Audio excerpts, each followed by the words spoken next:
तो चलिए आज चलते हैं हिमाचल की बर्फीली पहाड़ियों में, जहां एक कहानी छिपी है।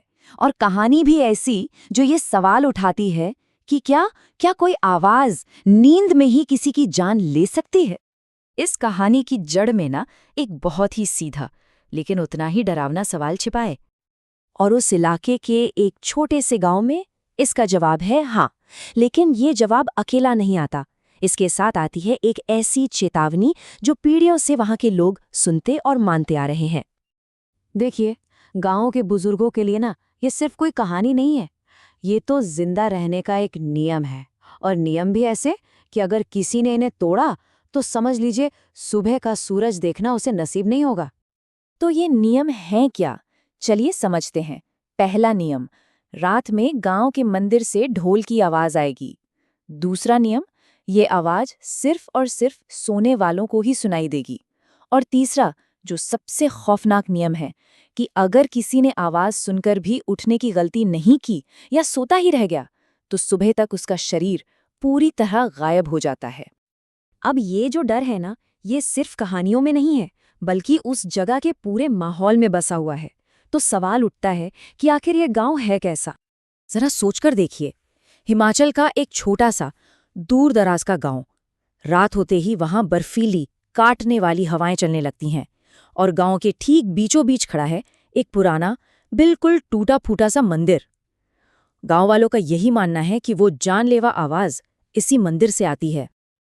तो डर और विश्वास की इसी दुनिया में एंट्री होती है एक ऐसे शख्स की जो इन सब कहानियों को, इन सब बातों को बिल्कुल नहीं मानता।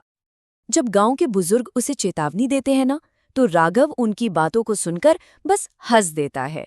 और बस यहीं से शुरू होती है विश्वास और संदेह के बीच की असली टक्कर।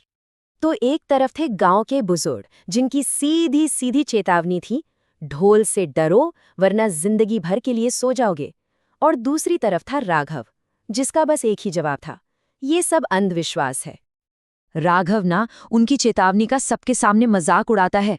उसे जरा भी अंदाजा नहीं था कि उसी रात उसकी सोच की, उसकी जिंदगी की सबसे बड़ी परीक्षा होने वाली थी। और फिर रात होती है, पूरा का पूरा गांव एक गहरी बेचैन सी नींद में डूब जाता है। और उस गहरे सन्नाटे को तोड़ने के लिए एक दस्तक सुनाई देने वाली थी। सोचिए, शाम के वक्त राघव अंधविश्वास का मजाक उड़ा रहा है। आधी रात होती है, गांव में एकदम सन्नाटा पसर जाता है। और फिर जैसे जैसे रात गहरी होती है, वो कहानी जिंदा होने लगती है। तो उस रात जब चारों तरफ बर्फीली हवाएं चल रही थीं और गांव का हर एक इंसान गहरी नींद में सो रहा था, ठीक तभी उस पुराने टूटे फूटे मंदिर से वही आवाज गूंजने लगती है। हाँ, वही आवाज जिसके बारे में बुजुर्गों ने चेतावनी दी थी और जिसे राघव ने महज एक मजाक समझकर उड़ा दिया था।